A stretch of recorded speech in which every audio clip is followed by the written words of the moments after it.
Trauma around birth. How 20th century birth practices traumatized 5 generations of babies. This talk, originally given at the 3rd International Psychoimmunology and Psychobiology Research Symposium.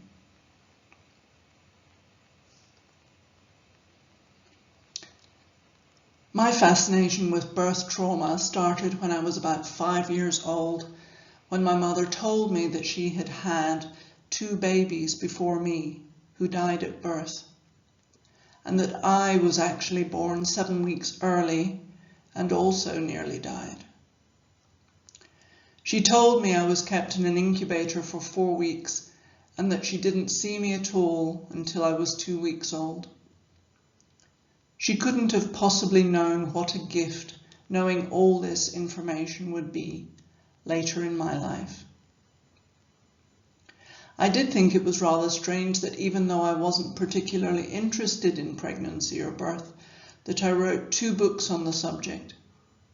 However, when I started to learn more about trauma and complex PTSD, I really started to understand the impact that being born premature has had on my physical and mental health throughout my whole life.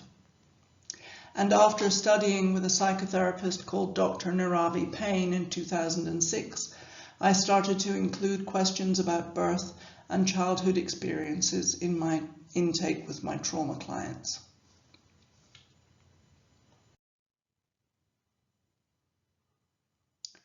While the peak states model considers trauma that includes events at conception and the development through the 9 months of pregnancy, I'm going to look mainly at how historical practices at the time of birth have affected the last 4 to 5 generations. This is the period from roughly 1900 to just around 2000, 2005. We'll look at the ways that we can change the ways we deal with pregnancy and birth to give our children the best possible start in life. First, we need to start by knowing the problem. I found it really interesting to go back through birth practices in the 20th century and see all the ways in which they are significantly negative in their impact on the mother and baby bonding process and baby trauma going forward. In addition to these medical interventions, from the 1960s and 1970s onwards, it became more common for women to return to work after the birth of their baby. For some women, especially in the US, this would be as early as 2 weeks after birth. For others, after 6 weeks, 6 months, or those who were lucky, a year of maternity leave. These days, the mother who stays home with the child or children for 5 years until they start school is very rare. Yet, psychologists have noted that children who are raised in a secure, extended family until the age of 7 are much harder to manipulate.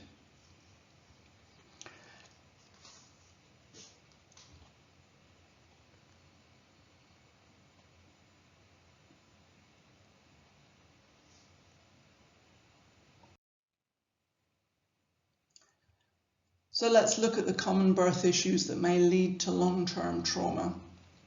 This is medical intervention at birth. Long labour, which is in excess of 24 hours. The baby born not breathing and blue. This may be accompanied by cord around the neck.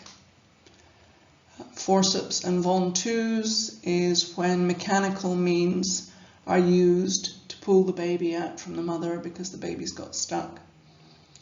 Often due to transverse arrest when the baby's being delivered sideways. Sometimes maybe a breech birth. Preeclampsia is a medical condition which causes very high blood pressure in the mother and protein in the urine and can be fatal to both mother and baby. Placental abruption is when the placenta starts to peel away from the wall of the uterus, cutting the baby's connection to the mother and breaking the source of nutrition and toxic cleaning. Premature birth, any birth over 37 weeks is considered full term. Premature is pre-37 weeks. Pre-33 weeks is considered significantly early.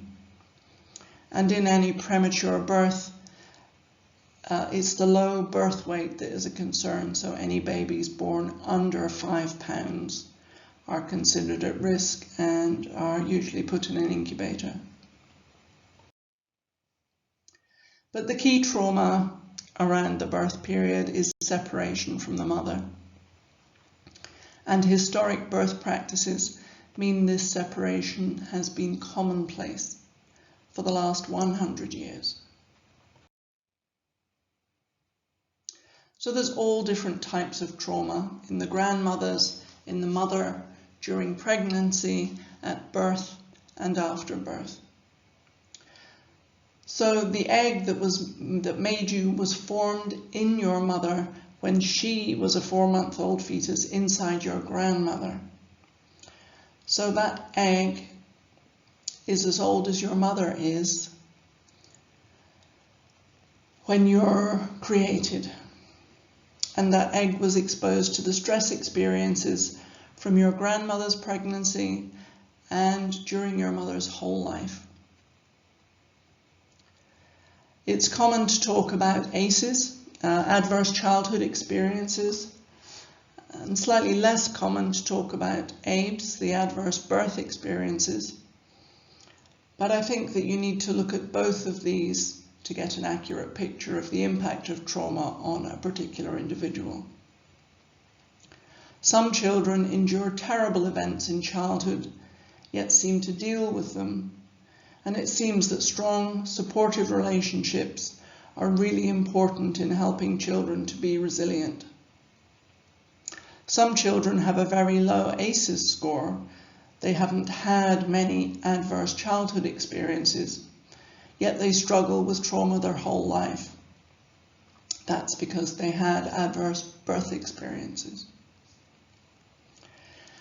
Adverse birth experiences prime the nervous system to react more intensely to later trauma, especially when separation from the mother occurs. And early trauma is also the explanation for why two people can have the same traumatic experience, one standing next to the other, when a bomb goes off or there's a car accident. Yet one person will develop PTSD and the other walks away without any long-term impact. So this is because the one who is affected badly will have had early traumatic experiences that prime the nervous system to react. Dr. Nadine Burke-Harris is the Surgeon General of California, and she's considered a great authority on ACEs. She's the author of the seminal book, Toxic Childhood Stress, The Legacy of Early Trauma and How to Heal. However, in the book, she focuses only on remembered childhood trauma and not the pre-verbal events experienced at birth and in the first 2 years of life. I believe that ACEs need to be considered along with ABEs, adverse birth experiences, and even pre-birth experiences to gain an accurate picture of a child's trauma history.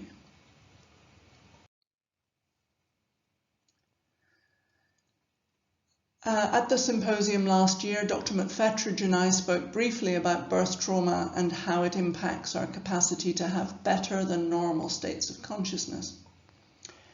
His belief is that the simple practice of cutting the cord too soon is the main trauma that blocks our ability to access these better states of consciousness.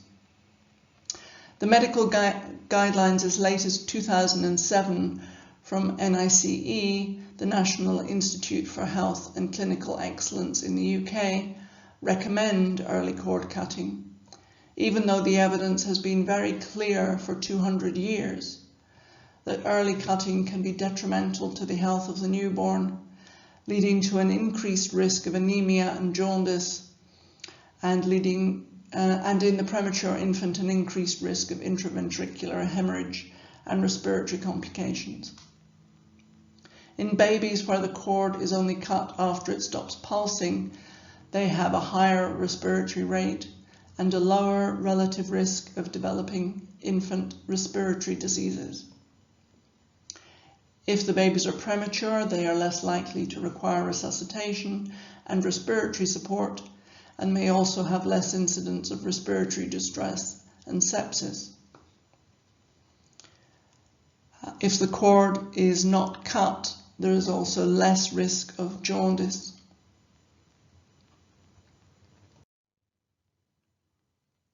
As early as 1773, that's nearly 250 years ago, authorities were opposing the new tendency to cut the cord immediately after birth. Charles White in 1773 and Erasmus Darwin in 1801. In 1875, Dr. Pierre Boudin measured the blood denied to the newborn. It was about 92 cc's, which is about a quarter of a can of Coke, which, if you consider it compared to the size of a newborn baby, that's quite a lot. In 1938, the therapeutic nature of placental blood was discovered. This blood, rich in stem cells, is now a very valuable ingredient in drugs and cosmetics, but neither the baby nor the mother benefit from its sale to pharmaceutical companies and other hospitals.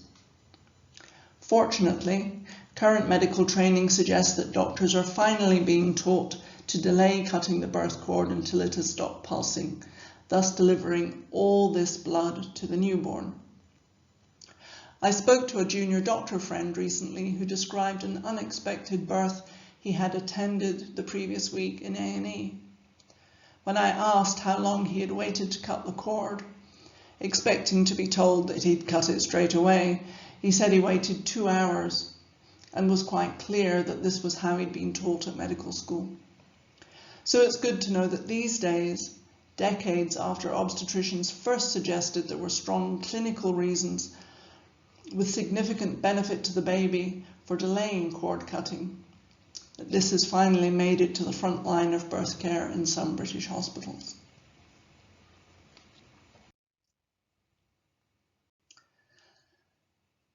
Key trauma is separation from the mother, and psychologist John Bowlby, who's an expert on attachment, suggested that babies are programmed to connect to their caregivers and recommended that children should receive continuous care from their primary caregiver for at least the first 24 months of life.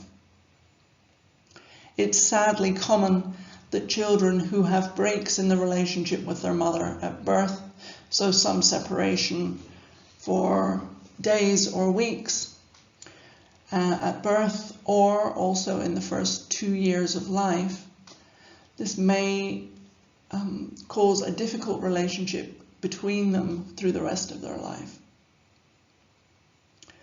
I also wonder if the current obsession with fame and attention in the population is due to the lack of mother's attention in early childhood.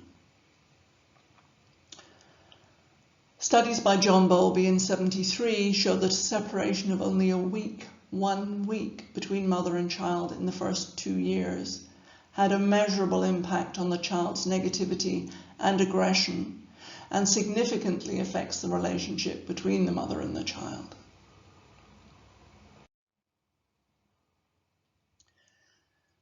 This picture shows the Lion incubator from around 1896. There were several doctors who developed incubators around this time. Dr. Pierre Boudin worked hard to publicize the incubators, but it was his student, Martin Cooney, who saw the potential and started taking incubators and premature babies to the industrial fairs that were becoming popular around the world in the early decades of the 20th century. Dr. Boudin wrote the first book on neonatal care, and Dr. Martin Cooney, we're not sure if he was a doctor or not, followed Dr. Boudin's advice to the letter, except for the part where the mother was an important part of the care of the baby. Dr. Cooney used nurses to care for the babies, and while he gave the mothers free tickets to the exhibitions, they were not allowed to handle their children.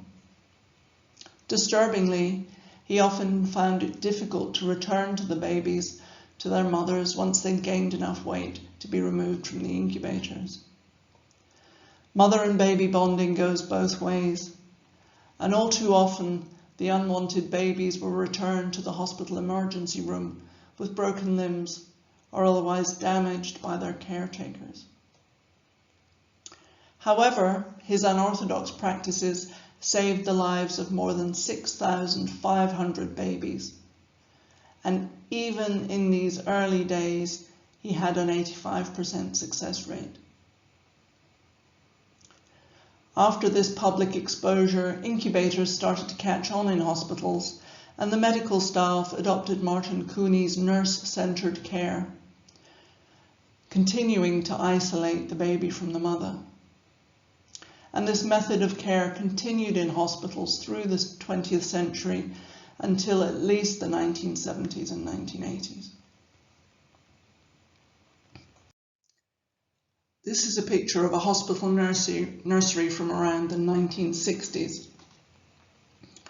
It was normal practice for babies to be kept separately from their mothers in a nursery with other babies for at least the first 2 weeks of life, as women were routinely separated from their child immediately after birth and allowed to recover from the birth in the hospital. This was called the lying-in period. Babies were kept in group nurses and only brought to the mother for feeding on schedule, every 2 or 3 hours, depending on the doctor's instructions, rather than the baby's cries of hunger. A fear of infection meant that premature babies were kept away from their parents, and family members with some wards were only allowed a person-to-person visit of about 30 minutes once a week. Normally, parents were just allowed to look at the babies through the window. And apparently, the nursery windows were still part of many hospitals as late as 2002. Instead of keeping the babies with their mothers, they would be kept in the nursery, and members of the public enjoyed coming to look at them. They found it inspiring. But the problem with this is that it's not healthy for the babies to be kept separately from their mothers. And even as late as the 1970s, and probably even later in some hospitals, this kind of isolation was still commonplace.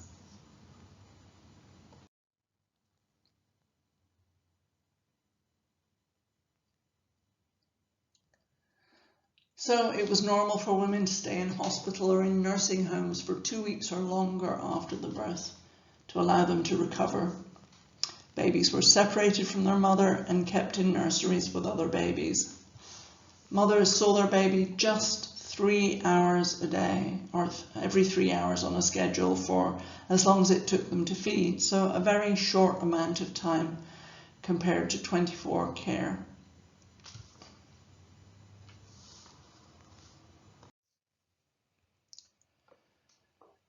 There was significant drug trauma in pregnancy in the early part of the 20th century, with alcohol poisoning, nicotine poisoning, and pharmaceutical and recreational drug poisoning. Women routinely smoked and drank alcohol during pregnancy until the 1970s, when research clearly showed a link between premature birth and smoking, and physical disability and alcohol. If you think about it, a 3-month-old embryo is 1/5000th the size of an adult. And even at 6 months pregnancy, the baby is still 1/100th the size of an adult. Medical drugs were routinely used during pregnancy until the disasters of thalidomide in the 1960s and stilbestrol diethol in the 1970s. After this time, the use of pregnant women in any medical trial for any untested new drug was strictly forbidden, and all women of childbearing age were routinely excluded from drug trials.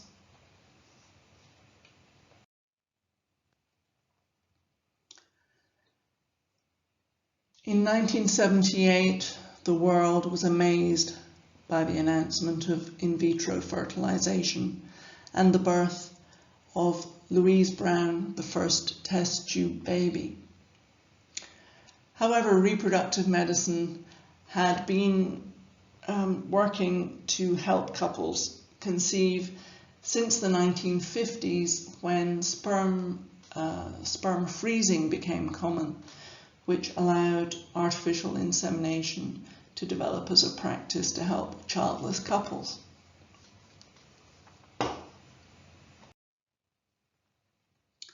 So these are some of the techniques used in reproductive medicine. Frozen sperm, they found it could be thawed and refrozen 3 times without an obvious reduction in fertility. Fertility drugs like Clomid, which meant that women could produce more than 1 egg, more than 1 or 2 eggs on a fertility cycle. And more recent drugs could make women produce as many as 10 or 12 or 20 eggs in 1 cycle. We've talked about IVF, that started in 1978. And now about 250,000 babies a year are born with IVF. IVF led on to frozen embryos. If you create 20 embryos or 20 eggs in a cycle and you fertilize all of them and you implant 3 or 4, what do you do with the other 16 that are still left? So they started to freeze embryos, which meant that mothers could go back and have a frozen embryo implanted at a later point, which was a much easier process than full IVF. And in fact, the oldest frozen embryo was used successfully 24 years after creation. Intracytoplasmic sperm injection, or ICSI, was developed around 1992, and research does show that there's a slight risk of autism or intellectual impairment in this practice.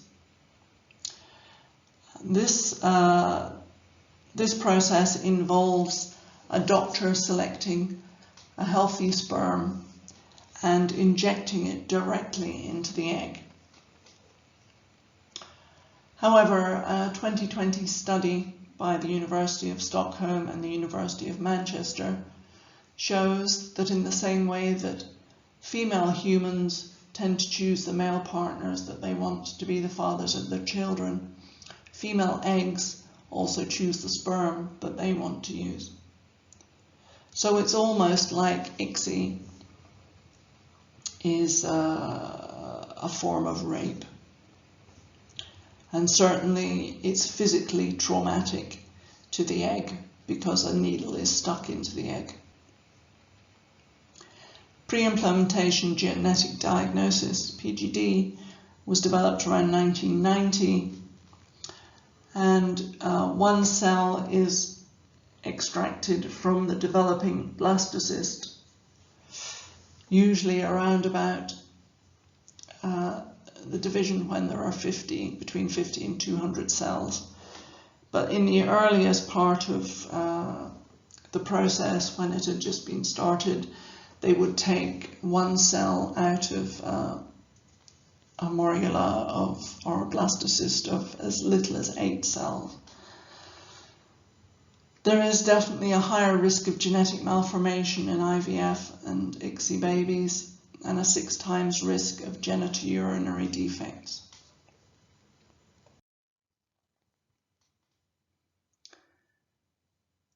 neonatal intensive care units were developed in the mid-60s to provide machine and medical care for early babies or very sick babies. Thousands of babies' lives have been saved by these processes, but it doesn't come without a cost. A baby in the intensive care unit may have as many as 6 to 12 painful procedures every day. That's with no anaesthetic and no pain relief. Babies were in some hospitals routinely tied down to prevent them tearing out tubes by moving, and for some procedures they were physically held down by medical staff. There was constant daylight in the intensive care, which disrupts circadian rhythms, and the baby was isolated from their mother for weeks until considered healthy enough to be sent home.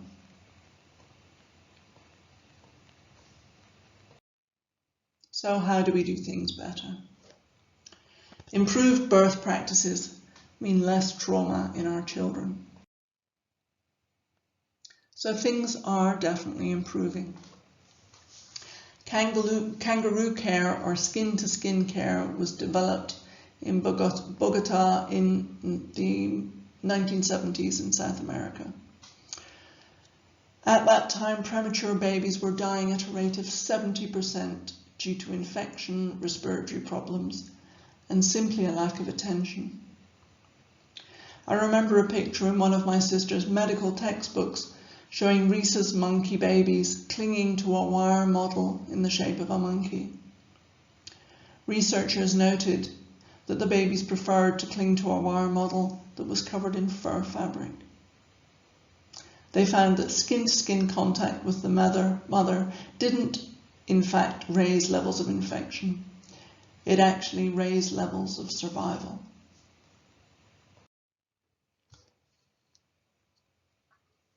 In his paper, The Neuroscience of Birth and the Case for Zero Separation, Niels Bergman reported that the human newborn is perfectly wired to exist outside the womb, but its survival is dependent on the presence of the mother and physical cues from her constant and uninterrupted physical presence. In the absence of the mother, it looks like a baby is simply deeply asleep. Yet brain scans now show that the baby is in a state of freeze with high levels of cortisol. Babies alone in a cot had 3 times higher autonomic nervous system activation compared to babies with skin-to-skin care. This is important because higher levels of cortisol in early life activate negative set points that persist through life. Lifetime impacts may be obesity, high blood pressure, cholesterol, diabetes, and a higher risk of diseases like cancer. The tradition of giving a baby a separate room when it's born is another level of routine separation that really needs to stop. Keep a baby in a cot in the parent's bedroom so it's easy for the mother to breastfeed during the night. Dropping one side of the cot and siting the cot right next to the parent's bed means the baby can still hear the breathing of the parents, even though there is no contact. Skin-to-skin contact is better, but many parents are reluctant to sleep with a child in their bed with them. Putting the cot next to the bed combines safety and connection. So how else can we help? Well, one way is education. We need to tell our sisters, our daughters, our nieces, our friends, and our female work colleagues and their partners about how these birth practices cause long-term trauma to their children. We've really lost sight of the importance of the health and the well-being of the parents before we think of conceiving.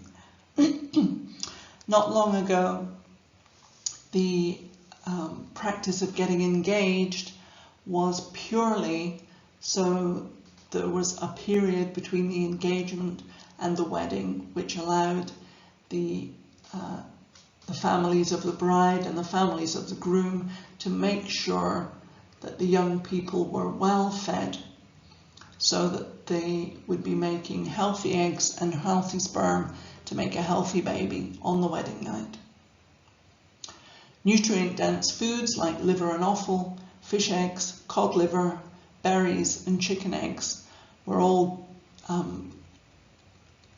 put aside from the tribe and given to the young people. Such was the importance of producing healthy children. These days, with lowering fertility, sometimes just giving birth becomes the sole aim, and preparing for that seems to be very difficult for people to do. Another thing that can help to reduce trauma in your babies is to reduce your own trauma.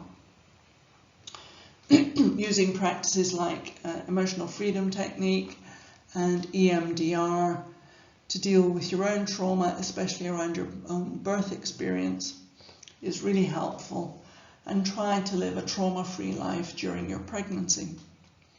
When I was pregnant, I read a book by a Bulgarian spiritual teacher called Omram Michael Ivanov.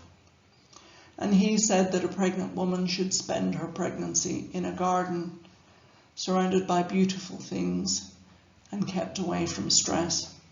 Certainly not having to deal with any stressful situations, and going to things like funerals was definitely forbidden.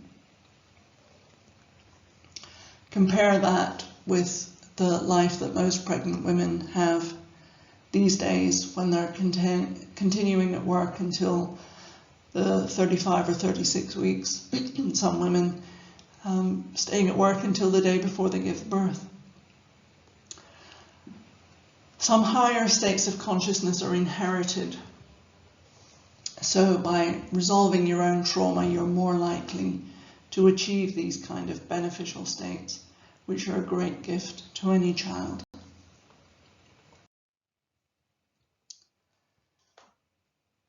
And some other things to think about. Getting fit during pregnancy. Pregnancy isn't an illness. Pregnant women aren't delicate or fragile, and health is key for mother and baby. And I do wonder if many medical interventions are caused simply because the mother isn't fit enough for birth. It's so important to insist on delaying the clamping and cutting of the cord at least half an hour, at least until the placenta stops pulsing. And note that in Australia, women go the extra mile and don't cut the cord for hours or even days after birth. You can research this online. It's called lotus birth.